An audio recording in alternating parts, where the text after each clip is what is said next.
Hey everyone, welcome to our free training today. We're going to talk about three of the biggest tax mistakes I see out there and kind of why they're often not what you think. And, a lot of this comes from my experience. I've been doing taxes for decades in and out of government, a lot of different situations. And so often the trouble see people get in is totally avoidable. And the mistakes I see them make are avoidable. And often they don't realize what the real mistakes are. So hopefully we can gain a little insight together today, learn some stuff and find out what we can do about it in an empowering fashion. So thank you guys for being here. I'm grateful. Again, if you have questions, please pop them in the chat and I'll get to your questions as I'm able to. And let's see what we can do. Before we get started though, and I like to do this in all my trainings and programs, whatever the subject, and I teach on the law, taxes, and critical thinking primarily.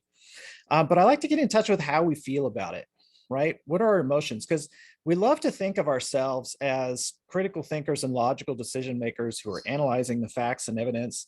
The reality is, and I teach this in one of my courses, my critical thinking course, we're very emotional decision makers. We often make emotion-based decisions. And then we use things like logic and facts to justify it after the fact. And so it's important to understand how we feel about a subject matter. If we don't understand how we feel about it, we're going to have a hard time analyzing it, learning about it, and getting more empowered in it. So again, when you guys think about tax law, when you think about doing your taxes, how does it make you feel? What emotions come up? What words come up? Don't think about it too hard. Just drop it in. I see overwhelmed and avoiding.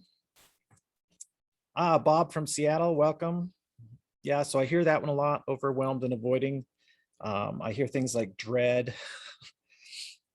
right? Anything else that you guys feel when you think about the tax side? I'm actually a tax preparer, so I find it interesting. Oh, there you go. See, that's good, right? Those of us who work in taxes, it's easier for us to find it a little bit more interesting because it's what we do, right? But I'm sure you see it in your clients, Danny, anxiety perhaps and avoidance. Yes. Yeah, for sure. Right. And fear. And fear, right. And so, yeah, actually, we're going to talk today about sort of making fear-based decisions in taxes and how that doesn't always turn out for the best. Branislav, avoiding and not sure what to do. I get that too. Yeah, so I hear that that avoidance a lot. You love it unless you run across something new to deal with. That's interesting, Heather, right? So you find some interest in the subject matter, but something new can kind of raise the anxiety level or the blood pressure level a little bit. I totally get that. So that's good. Thank you, guys. And so I kind of wanted to talk about the stages, of how we can kind of get to a more empowered outlook on it, right? And if you know a little bit about taxes and you have an empowered feeling, that's good. In fact, Danny, I'm sure you prefer it as a tax preparer when your clients feel empowered because they can make better choices and help you better in it as well, right? It's not always the best. I'm a tax attorney, and sometimes if my clients are in full-on avoidance mode, it can be a little bit harder for me to help them and put them in a good position, So how do we get kind of on that road to a more empowered tax outlook? And there's kind of 4 stages, and these are not bright lines, right? It's a bit of a spectrum, but kind of in the 2 decades plus that I've been doing this, and especially in my long years as a government tax attorney, I saw a lot of stuff, and I kind of see the 4 stages along the way. One is, I call it abdication, where you're completely abdicating. You don't want to think about it. You don't want to deal with it. You're just avoiding, right? So you don't do anything. And that kind of, that abdication state can be pretty rough and have some rough consequences. It's like when you abdicate going to the dentist, right? You don't want to go to the dentist. It sounds awful. You don't want to think about it. You don't do it. And then before you know it, you need a tooth pulled, you need a root canal, you need cavities filled, all this stuff. And then it's too late, right? You've already avoided it. It's hard to go back in time. Same thing with taxes like that. Now, some folks get a little bit further on. Instead of abdication, they're kind of in a state of delegation. And that's certainly better than nothing. Right. So now, they're hiring someone to take care of their taxes, but they still don't especially want to think about it themselves. They just want to pay somebody to do something about it. It's just easier for them if somebody can do something about it for them. Right. So they just they just delegate the responsibility instead of thinking about it themselves, but they're not really making, great choices themselves, on a daily basis or on a yearly basis or anything like that. Certainly better than nothing if you have someone doing it right. After that, I see this kind of area of responsible action where people are starting to get it. They're taking some personal responsibility for their own tax situation.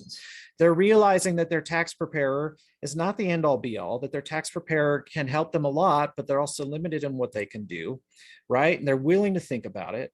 They're starting to learn something, starting to make, better decisions. And then you get to this point where you keep working, where you get to I call it the state of empowered cooperation. Right? This is where you're learning from your experts, you're working with the experts, you're working with your tax preparer, you're making great empowered decisions on a daily basis in your business. And that in turn helps your tax preparer help you. I mean, a tax attorney or tax accountant, a tax preparer, they can do so much more for you when you are making these empowered decisions and you're giving them more tools to work with. When you're not making empowered decisions, you're kind of tying your tax preparer's hands and there's only so much they can do for you, right? So this is a state of empowered cooperation where you're empowered, your tax advisor, if you have one, isn't empowered, you're learning, you're working together. So that's kind of, to me, the ideal place that you would want to get to. And I've seen, firsthand examples of people in this. In my, I worked for the government for a long time and in my private practice.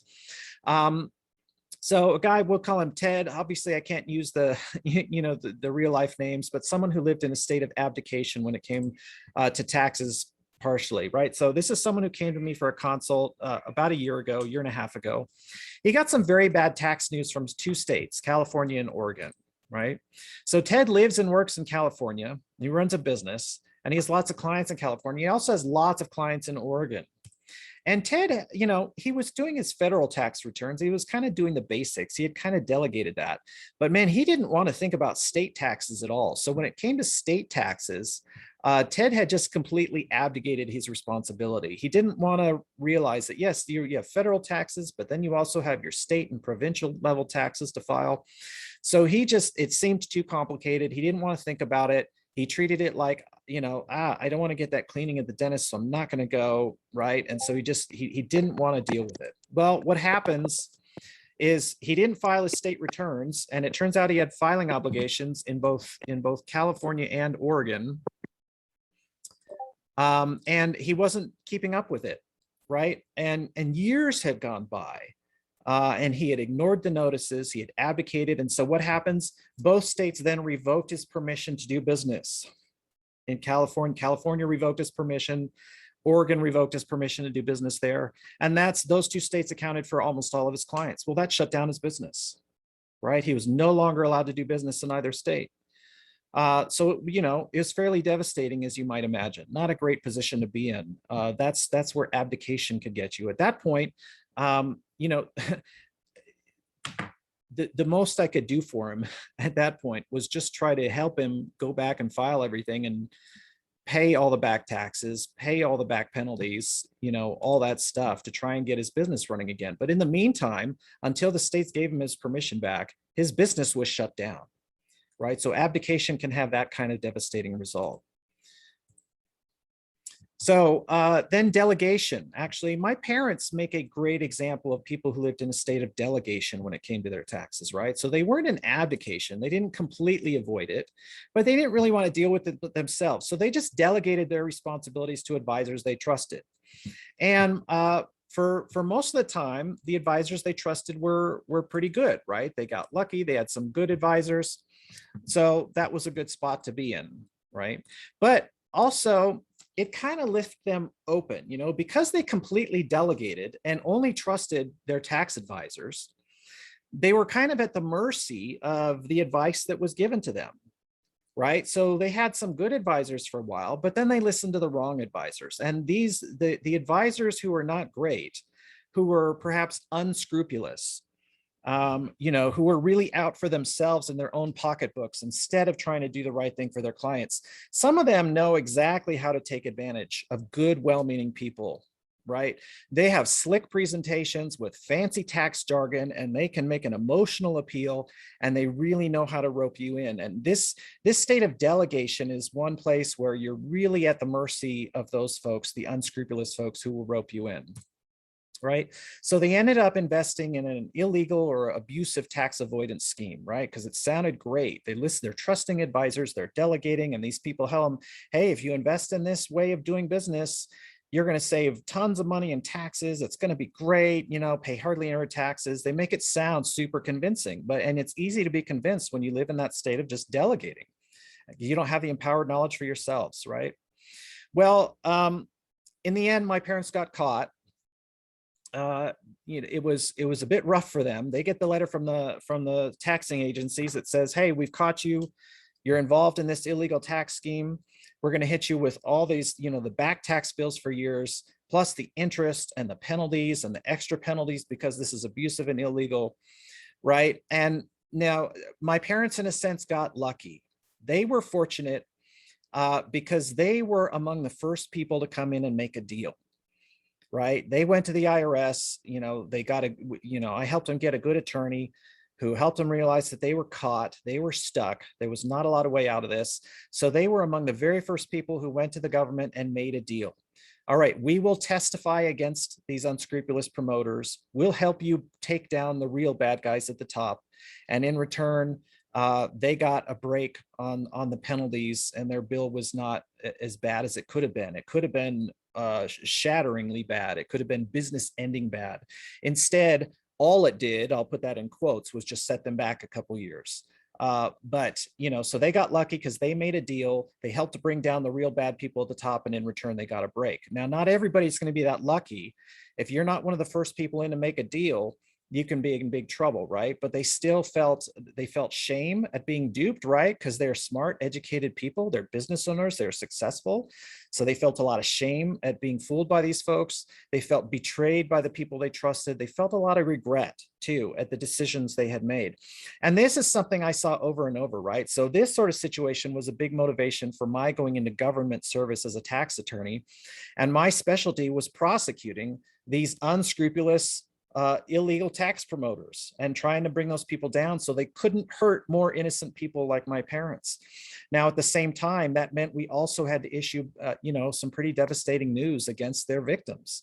And so this sort of cycle of shame, betrayal, and regret, I saw over and over and over in my government career among people who simply wanted to delegate their tax responsibilities instead of taking empowered action for themselves. And then even in this, responsible action, you're doing better, right? You're being responsible, you're learning, you're trying to do better. So this is Debbie, who came to my help, get help from me a few years ago.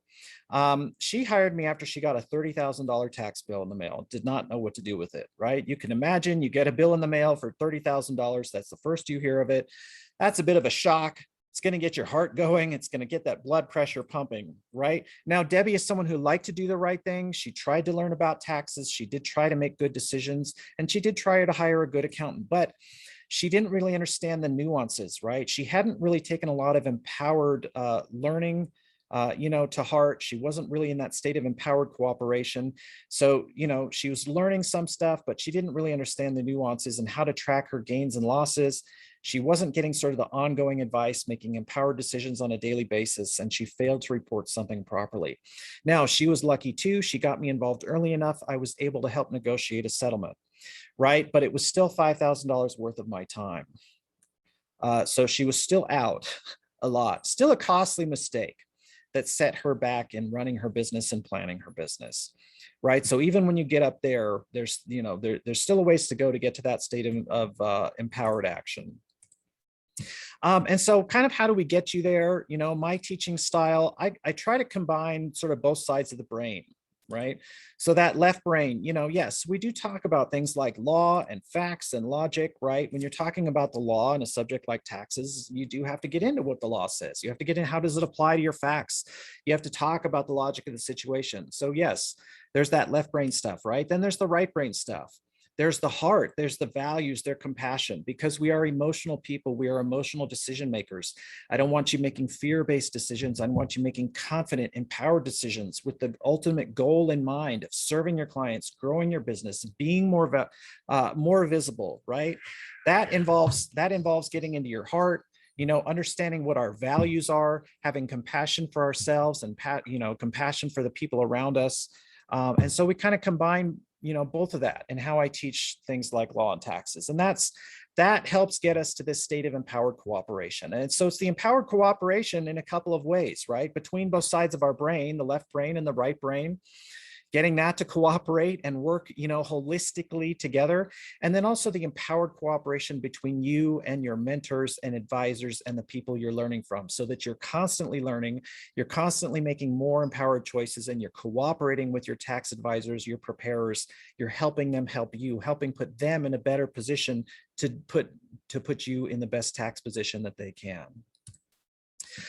So there are some familiar faces on here, which is great. I love seeing, repeat folks who keep coming back for more value. And so you know me. There are some new folks on here who I may not have worked with before.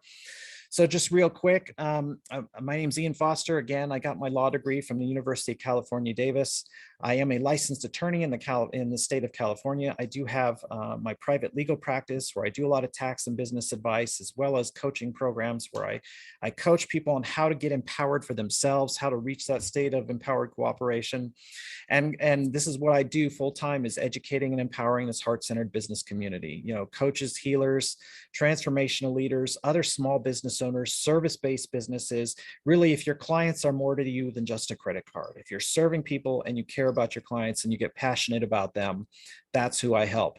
I had 18 years in government tax agencies as a tax attorney. I worked for 2 of the largest tax agencies in North America, where, again, as I mentioned a few minutes ago, one of my big specialties was prosecuting these folks who are promoting illegal and abusive tax schemes, so that they could not victimize more innocent people like they had victimized my parents. That was a big part of my motivation in getting into that.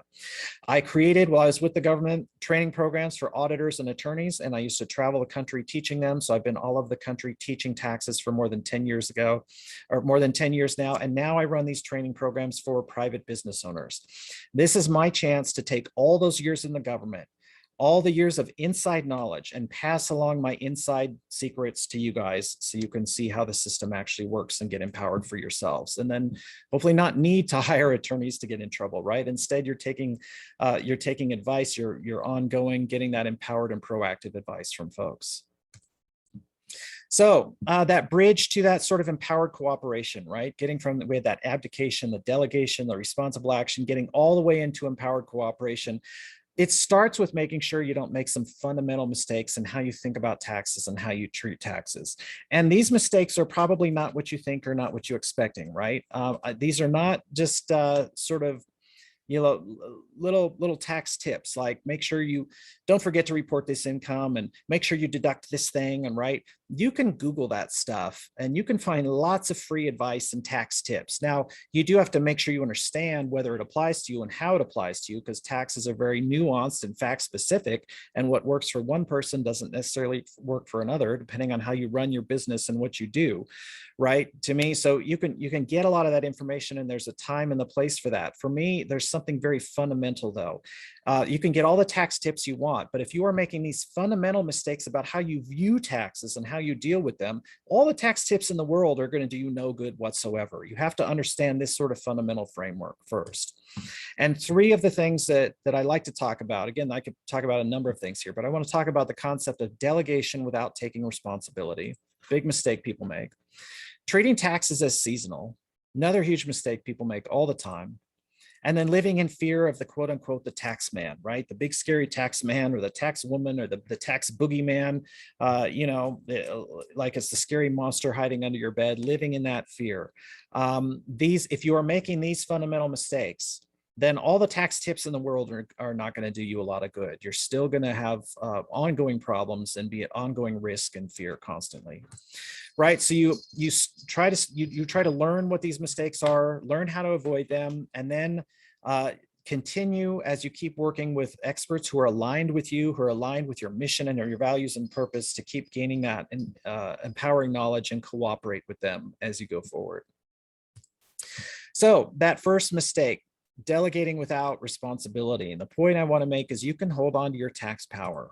Okay. Often in taxes, we feel powerless, right? I don't know if any of you guys feel powerless in taxes. Some of you tax preparers, less so, right? But some of you may feel powerless in taxes. It seems complicated. It seems mysterious.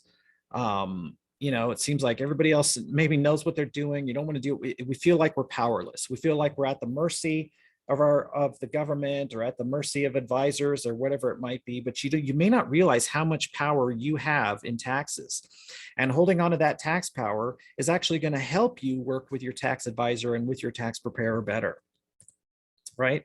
So when you simply delegate without making good decisions with yourself, without having empowered knowledge yourself, then even if you have the best tax advisor in the world, you're sort of giving up your power to outside forces beyond your control, and you're tying your tax advisor's hands. You're tying your tax preparer's hands. If all you're doing is delegating, there's stuff they can do for you, but they're sort of also stuck with the decisions you've made that have consequences now. And they can't undo the decisions you've made, right? There's only so much your preparer can do to put you in the best position. So your preparer can actually help you more if you are making empowered decisions on a daily basis. Every business decision you make, and I say this over and over all the time, every business decision you make has tax consequences in one form or another. Might be income tax consequences, might be excise tax consequences, right? Like sales use, VAT taxes, that stuff, might be property tax consequences. Every business decision has some kind of tax consequence. And if you're not thinking about that at some level, then you're just stumbling around in the dark, and it's going to become what may. And like I said, then even if you have the best preparer, they're stuck now with the information you give them. They're stuck with the decisions you've made.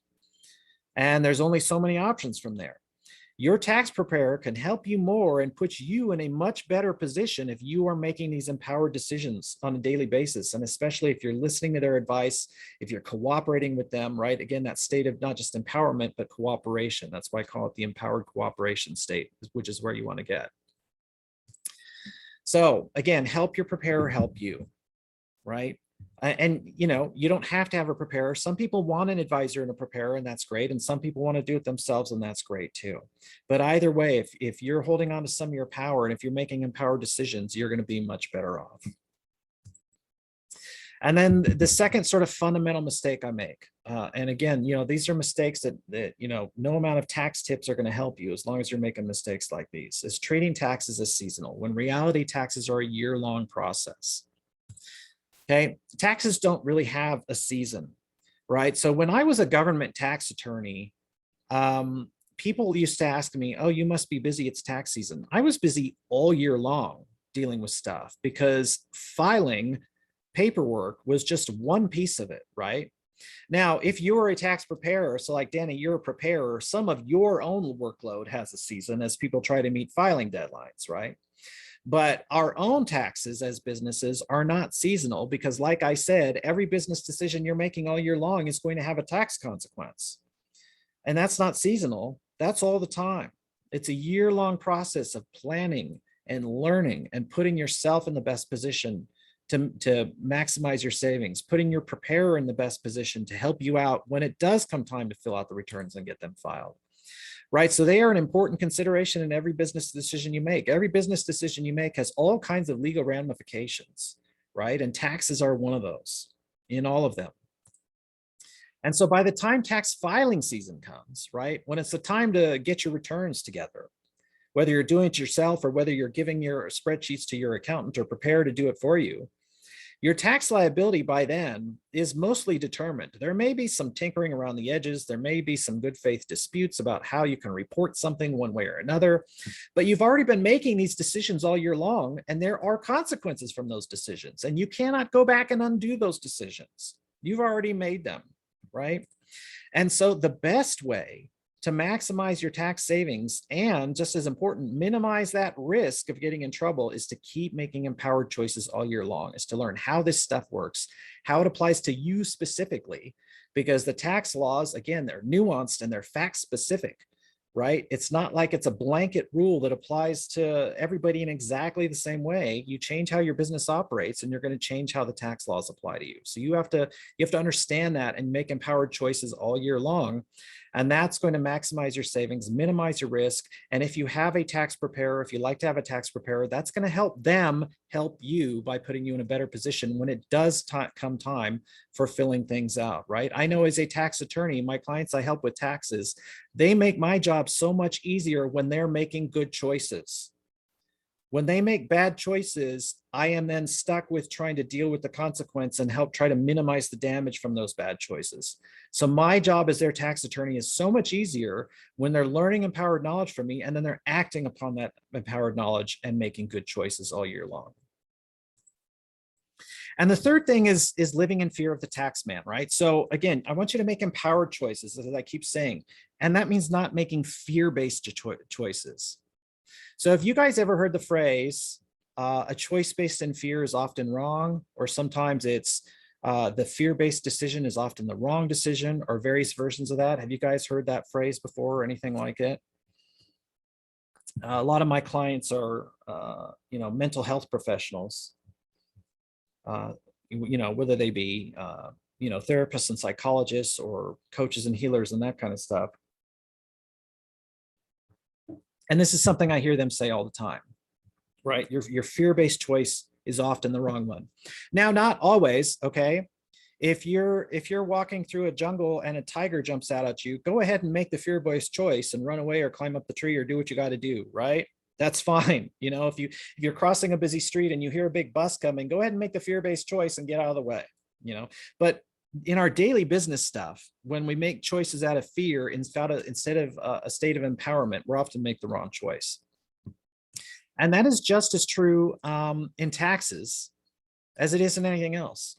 If you're constantly afraid of getting audited and penalized, if you're living in fear of the dreaded tax man or the dreaded tax woman, that dreaded evil tax auditor who's trying to take you down, which is not really who tax auditors are.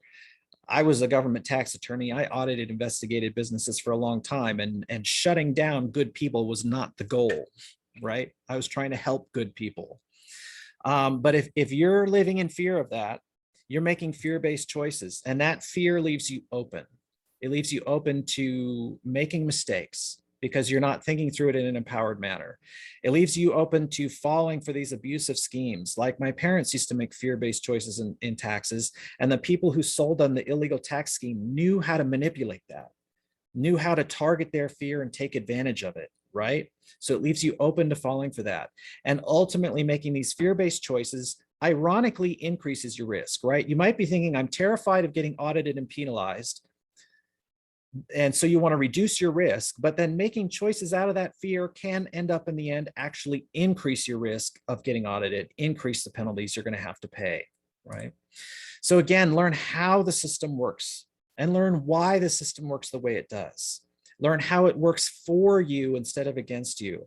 Understand the audit process to remove the mystery from it, to remove the fear from it, right? And start making more empowered choices instead of choices based out of fear.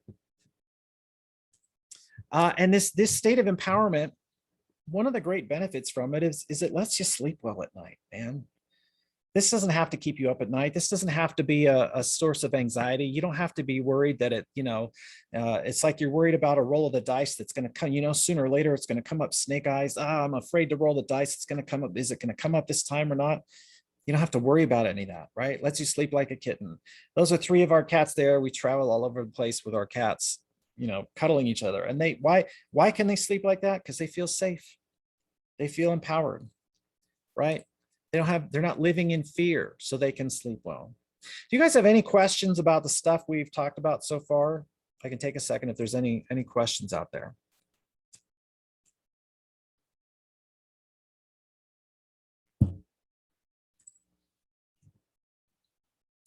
We good so far?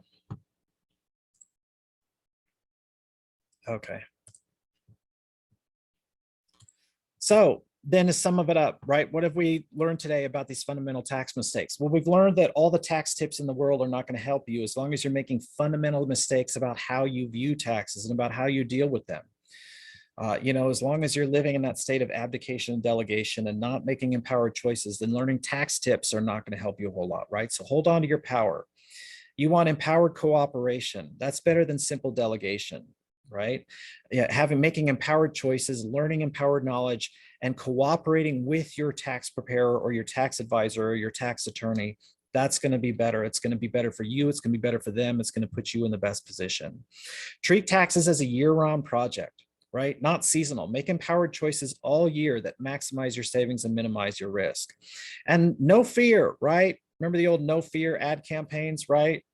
Stop living in fear of this stuff. And that's easier said than done, right? At some point, we have to breathe into it. We have to acknowledge that fear. We have to use our methods, whatever it might be, for grounding and centering, right? But those fear-based decisions, living in fear of audit risk, living in fear of penalties, ironically actually puts you at more risk of getting audited and getting hit with penalties. So start being empowered instead of living in fear.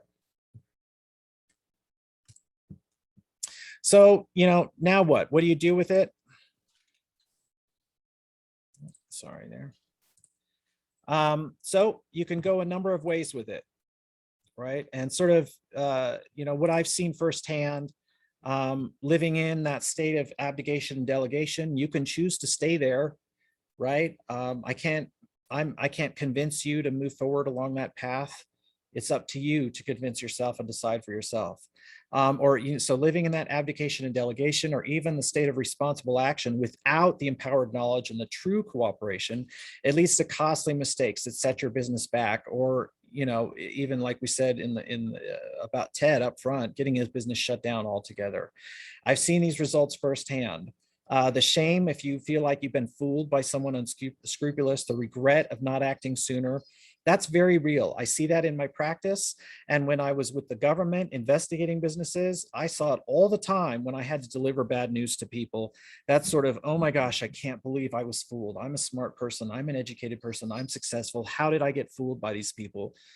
And why didn't I do something sooner? Why didn't I learn from myself sooner so I could tell the difference between the good advice and the bad advice, so I could help my preparer work with me instead of trusting the wrong person, right? It's not a great situation to be in. On the other hand, what I see in my practice with my clients who reach that state of empowered cooperation, what do? They end up saving more money, right? Paying less in taxes because they're making good decisions to help them save money all the time. They're living in less risk and less fear of getting audited. They have confidence because they know what they're doing. That peace of mind, that sleeping like a kitten because they're not worried about it, right? If they get audited, they get audited, right? They have less risk of getting audited because they've minimized their risk, but at the same time, they realize if they do get audited, it's not that big a deal because we pulled back the curtain. They know how the process works. They're not worried about it. They know they can handle it, right? And understanding taxes properly, it helps you grow and scale your business. It helps you be more visible and help more people. Taxes can be a tool to hold you back, or they can be a tool for growth. It's up to you. When you understand how the system works and you come at it from the state of empowered cooperation, it's a business growth tool. It's a visibility tool. You can be out there and you can do much more good in the world. And you get security, savings, and certainty ultimately from the state of empowered cooperation, right? So personally, that's where I would rather be. I'm sure we would all rather be there. But again, getting there can be easier said than done. I get it. But this is why I have my program Tax Law Made Easy, where I try to make it as easy as I can for you to get out of that abdication, to move out of pure delegation, to move even from that state of responsible action into true empowered cooperation, where you have empowered knowledge, you're making empowered choices, you're cooperating with your tax preparer and your tax advisor in an empowered fashion, you're a team working together to maximize your savings, reduce your risk, grow and scale your business, make yourself more visible and do more good in the world. So again, I called it Tax Law Made Easy because I try to make it easy for you along that journey, or as easy as I can, right? It's a 6-week group program, and we start off kind of giving you what I think of like the basis of taxes, the basis for how the tax system works and the way it works the way it does. So you have a certain amount of foundational knowledge. And it has sort of a double meaning there, right? Because you're also going to be learning things like terminology, right? So you're learning the basis of the system, but we're all going to learn, terms like, what does tax basis mean? You preparers out there know that tax basis is a term of art, all of its own, that in the tax system doesn't necessarily mean the same thing it means on the outside, right? From there, we talk about, appreciation of income. And again, here it does mean appreciating your income, as in being grateful for your income, being grateful for the abundance, being grateful for the amount of good you can do in the world, but also understanding how income works in the context of this tax system, how to maximize the income that you're earning, maximize the deductions you're taking from it, how to have a good life while saving taxes and appreciating and grow your business, right? Then we get into the unique applications, different rules for how the tax system might apply to you. And then we get into talking about how do you mature your business, right? How do you really start to grow? And we'll talk about what that means. And then a real concrete planning, taking action, right? Ultimately, it's all about taking action. So that, the basis of taxes, we're laying that strong foundation. We're learning that terminology, we're understanding how and why the system works. Appreciation of income. We talk about what does income mean for tax purposes, right? Income for tax purposes is not always what do you think of as income when we're not talking about taxes. There are different meanings and words or definitions for a word like income. So what is your income? What do you have to report? What do you get to deduct from it? How do you maximize the quote income you earn, to live your dream life? Maximize your profit and your income so you can live a good life while helping people, while minimizing the quote income that you have to pay tax on. And then the unique applications for you, right? There are all kinds of tax rules that you can take advantage of in your own unique way. Our tax laws have all kinds of interesting rules that apply in different ways to different people. Our tax system has sort of picked winners and losers, which is not how most people would design it if they were to design it from scratch, but it has picked all of us out here in this world as winners, us self-employed or small business owners, right? Those of us in service-based businesses. Turns out we're in a great position under our tax system, right? So learn how to take advantage of these rules. We'll talk about capital versus ordinary, what that means for tax purposes, passive and active businesses, the difference between a pass-through and a taxable business in the US. The US specific thing is the QBID and other rules, right? A lot of what I teach in the program is applicable in more than just the US, right? So I have a lot of Canadians take the program. I've even had a lot of tax preparers take the program just to expand their knowledge and learn more from a former government tax attorney, because often from the government side, I kind of learned things from a little bit different perspective than others did. And so it's a great way to expand our perspective and help each other out as well. But again, most of what I teach is applicable more than just in the US. And then that maturation of your business. How do you mature? And start thinking, are you just self-employed or are you an entrepreneur? Right? Do you just work for yourself, keeping busy, or are you really running a business? So how do you use the tax laws? And how do you use the concept of business entities? How do you take advantage of them? How do you get all this to work for you? To move yourself on from just being self-employed to really running a true business operation, to being an entrepreneur that is scalable, visible, and safe. And then getting together that concrete plan and taking action, right? Put that empowered knowledge to use, do something with it. So we're going to learn about the tax planning. We're going to learn about the filing system. We're going to learn about the audit process, right? We're going to remove the mystery from a lot of that. And removing the mystery tends to remove a lot of the fear, the anxiety, right? Again, I used to audit and investigate businesses for a living when I worked for government tax agencies, right? We're going to do some role playing. So we can pull back the curtain and again, remove the fear, we remove the mystery, right? And then how do you work with your preparer rather than just delegating and giving paperwork and hoping that they'll deal with it for you? How do you work with them to maximize their ability to keep helping you and to do better work for you also? So how do we get you there? We have online learning modules. And again, I have been teaching taxes for over 10 years now. So I have a lot of experience putting it together in understandable bite-sized chunks.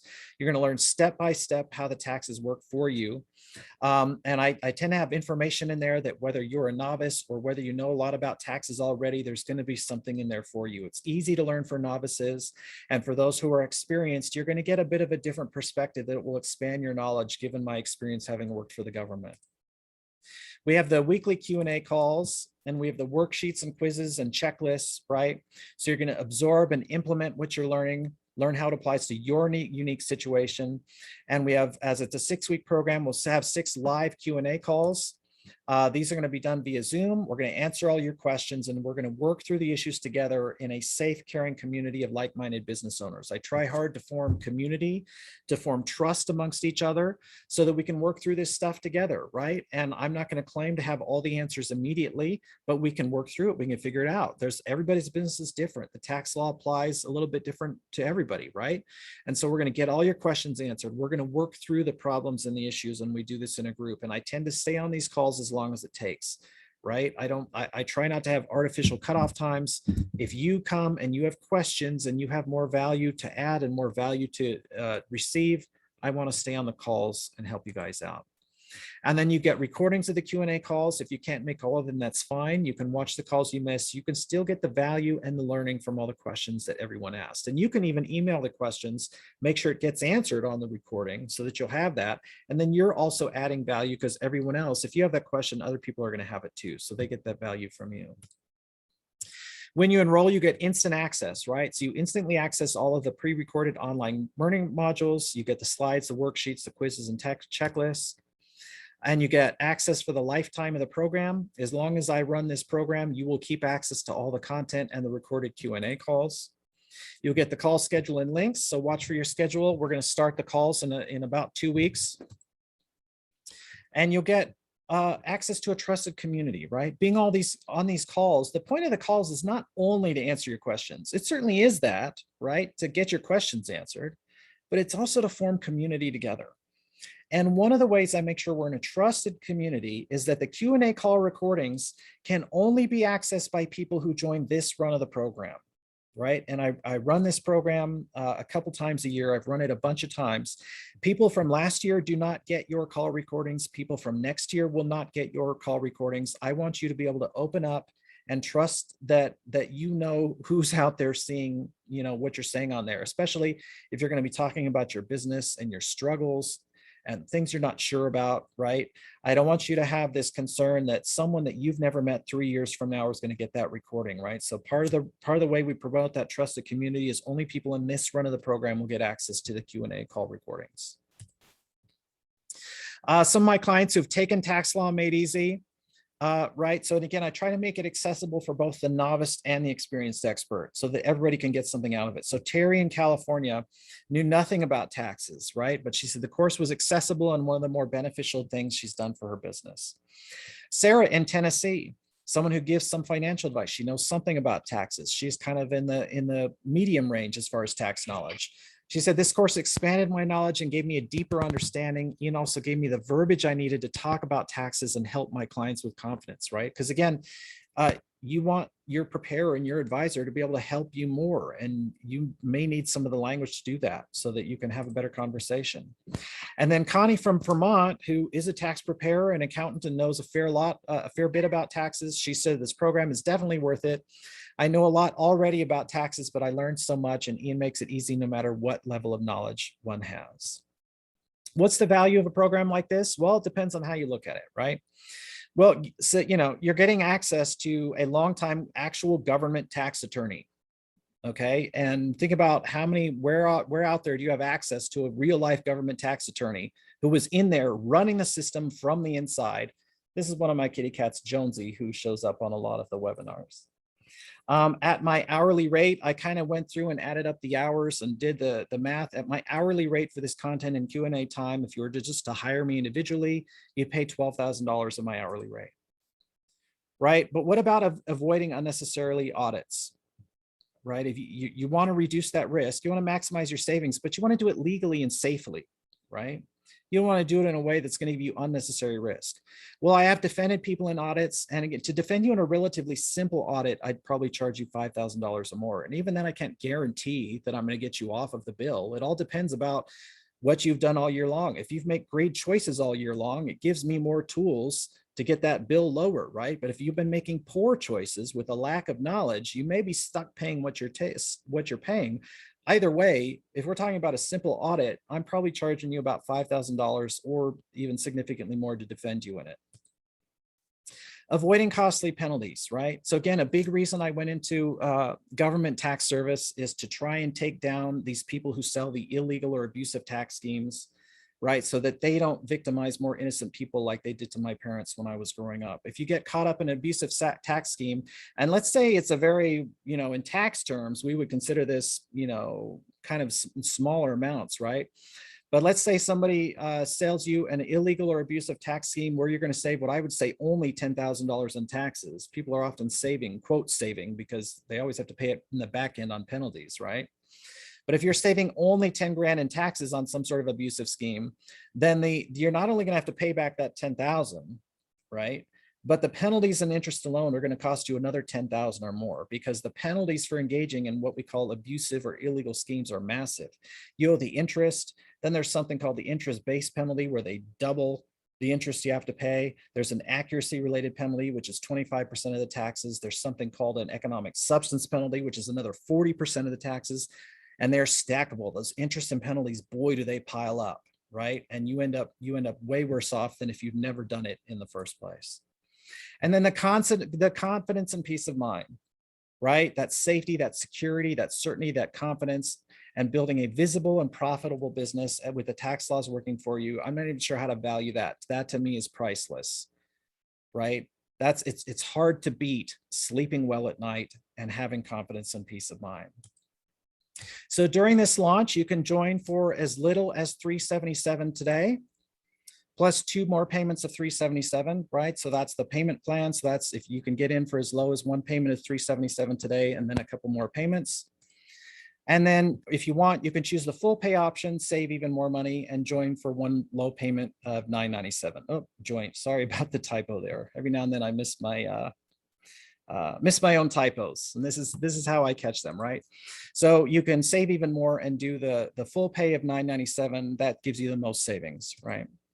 And I do have a couple of fast action bonuses for you. So in the next hour, if you join in the next hour, you can get these bonuses. You'll get a free 30-minute tax consult with me. So again, where do you get private one-on-one tax consults with actual real-life government tax attorneys? Not a lot of opportunities for that available. So the first fast action bonus is that free 30-minute tax consult with me. And the second one is you'll get email access to me during the 6 weeks of the program to get additional questions answered, right? If you have questions in between the Q&A calls, if you have a bunch more questions that didn't get answered, if you have questions, every so often people have questions, they're like, I'm not comfortable asking that in front of other people, then you get the email access to me. Now, I do not, as a rule, just sit around answering everybody's tax questions on email. You can imagine if I did that all the time, that would be all I would ever do. Right? If people, oh my gosh, Ian over there, he's a government tax attorney, I'm going to ask him. So if all I did was sit around and answer people's tax questions, I would get nothing done. But during the run of the program, during the 6 weeks, you will get that email access to me. So those are your fast action bonuses if you're able to sign up in the next hour. Would love to have you on there. That's an additional $2,100 just in terms of plain dollar value of what I would normally charge for that stuff. It's, again, though, the peace of mind, the access, the opportunity to me is priceless. So if you're interested in enrolling, you could go to taxlawmadeeasy.com. I can drop it in the chat for you.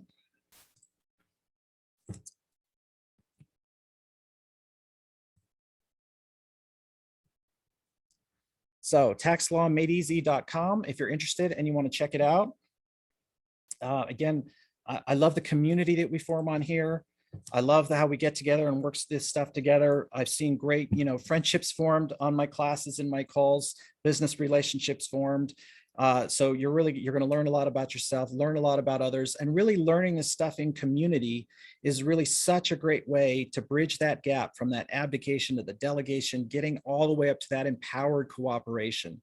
The cooperating the left and the right brain together, cooperating with the other people on the calls to learn stuff together, cooperating with your tax attorney, your tax advisor, your tax preparer, that state of empowerment where you're making great decisions. Forming this community, getting on here is a great way to bridge that gap and get on there. So if you want to go to taxlawmadeeasy.com, if you're ready to enroll, you can click that and get started. If you're ready to go, you can also check out, I have a bunch of FAQs on there that may answer a lot of your questions. There's testimonials on there, which you can always check out as well. And again, enroll in the next hour. And so really, I give you an hour and 10 minutes. So till about, it's almost 1 Pacific. So about 2 p.m. Pacific time, 5 p.m. Eastern today here in North America. you can get the fast action bonuses, right? So in addition to the program, which is about as cost effective as it gets for this kind of empowered tax knowledge and this sort of cooperation, you get the free half-hour tax consult with me, and I'll give you email access to me to get your questions answered during the 6 weeks of the course, which is something that, again, I normally can't offer because that would be all I would do, but I'm willing to give that because I'm excited about doing this. I love helping people. I get passionate about this. As you saw growing up, I saw my parents go through some really bad experiences because they did not reach this state of empowered cooperation with their taxes. And I would rather see you guys be visible, grow, scalable, be true entrepreneurs, and have that confidence and peace of mind. So I'm happy to stay on. I do have a few extra minutes. If you guys have any additional questions, we can, any questions about the program itself, any questions about the content, anything else? Happy to answer some questions for you guys.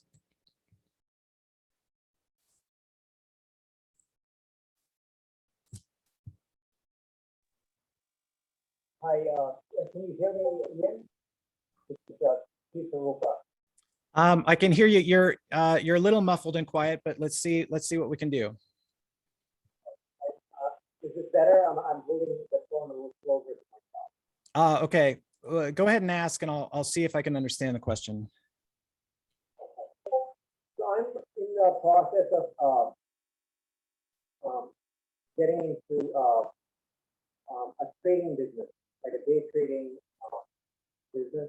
Uh-huh. And they're somewhat specialized niche in terms of, I guess, how the taxes, how the bookkeeping is done and the profits and everything reported in there. So just I'm curious, is a program like this more general, and how would that, to what extent would it be applicable to somebody going into really kind of a niche business opportunity? Right. That's a great question, right? So if I understand the question, you're going into day trading, which has a lot of specialized tax rules that can go along with it. But really the question, is even a little more broader. If you're in a niche business that has specialized tax rules that go with it, how does this program apply? Am I sort of understanding the question properly? I think so, yeah. Yeah. So it's, this program is sort of, it's foundational and empowering, and it gives you a broad swath of knowledge that you're going to need to run almost any business. And then as you go into your business niche, yes, there then will be specialized tax rules. No matter what your business niche, the tax law is going to apply to you in a niche down specialized way. But the stuff you'll learn in this program is useful for any business you might operate. And then you're going to, in addition to that foundational knowledge, then you would also have to seek out the specialized rules that also apply to your niche. So does that help? Yes, thank you. Mm-hmm. Absolutely. Great question. Thank you. Any other questions that I can help you guys with today?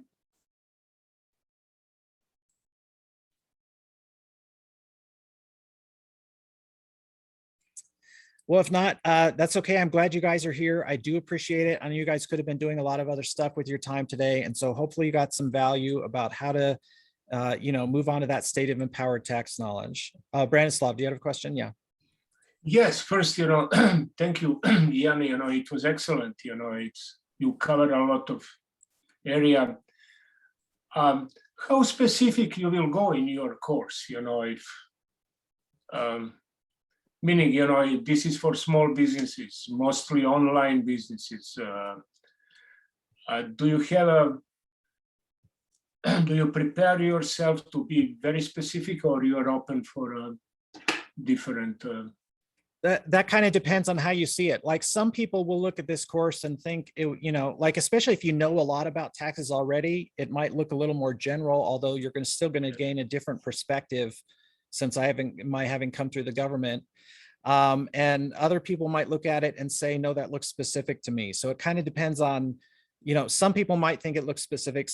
People might think it looks more general depending on what they already know and what they do. I still think there's value for a lot of different, again, I've had complete tax novices take it and learn a lot. And I've had CPAs take it and learn new stuff also, because I try to give something for everybody. And there's value in the community of working through this stuff together, seeing how the law applies to different situations. getting new ideas, right? So it does provide you the foundational knowledge. And then we do try to then dig into some specifics in key areas. Now, I cannot cover the entire tax laws in 6 weeks, right? It took me 20 plus years to learn this stuff. So there's only so much I can try and give back in 6 weeks. And I try to give you as much as I can. Excellent, thank you. And the Q&A are on Zoom, am I right? You're not gonna have a Facebook group or something like this? Right, the Q&As will be on Zoom, that's correct. So it will be done live, you know, face to face on Zoom, and yeah. Oh yeah, you guys are welcome in the chat. And so Matt, I posted the link again for you there. Hopefully that's useful. Sometimes we get disconnected.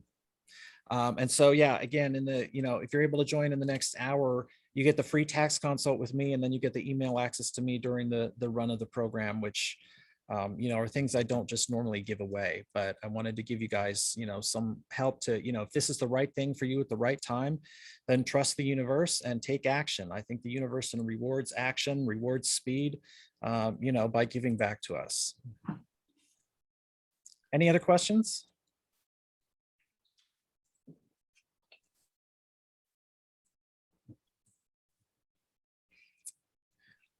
All right, cool. Well, thanks so much, everyone. Again, very grateful for your time. Would love to see you guys as part of this community. I love, to me, the community aspect. I mean, all the learning is great, right? And it's awesome, and you need that. But to me, also being part of the community, meeting new folks, getting to know you, helping to serve you, and us working through this as the community, to me, is just a bigger part of it. So I would love to see you guys in the community.